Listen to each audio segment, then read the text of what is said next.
really has come to the forefront that we needed to be able to work with our students and helping them to be able to identify the differences between real news and fake news.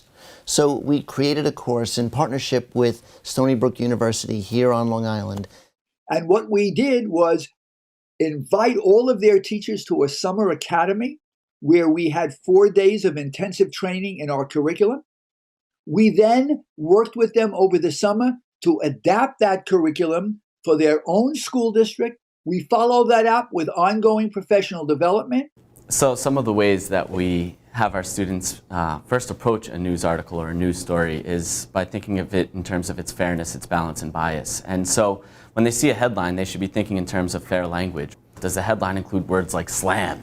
Does it include loaded language? Fair play, does it try to reach out to the different sides of the story? And then fair presentation, what images do they see? And do those images themselves sort of create a narrative in their own mind before they actually read the contents of the article? And then we actually go through and we take a look at balance. So we highlight in different colors the amount of time that's spent in a story for each side of the issue. And then we start to think of those patterns over time in terms of bias. And so that's just one of the ways that we approach a news story. We're helping develop this mindset that it's okay to question information and it's necessary to question information.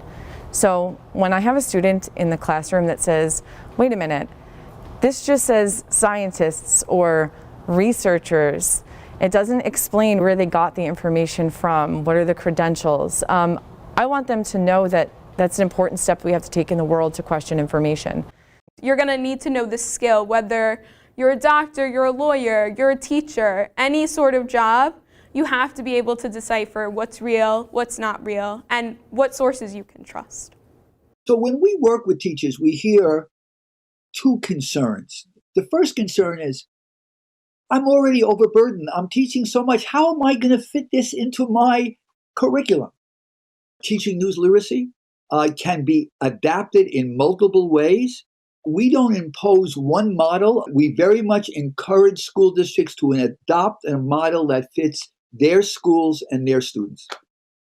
And the second concern is, are we going to face problems from parents when we begin to introduce controversial news topics into the classroom? So the message to teachers has been that we support courageous teaching. And those courageous conversations sometimes create controversy. The important thing of any initiative is really the communication about that initiative.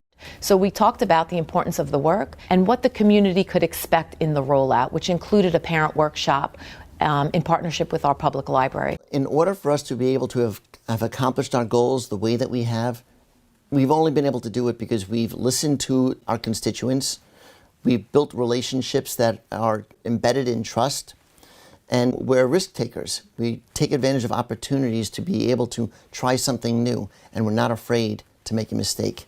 Those are all important lessons for our students. So advice I would have for departments looking to add a news literacy course is that you can give your students choice. They should be able to study and analyze and research any topic they're interested. Because media literacy and news literacy is something that falls into every single category.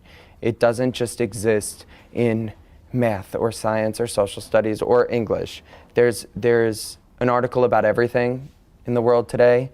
It's also been enormously empowering for students because one of the effects of, quote, fake news is that our students really question and have difficulty believing in things. This is the way in which they're empowered to interrogate the news and know that they have an informed, accurate understanding. And that's really exciting for us. We're not just teachers of history, we're educating for democracy.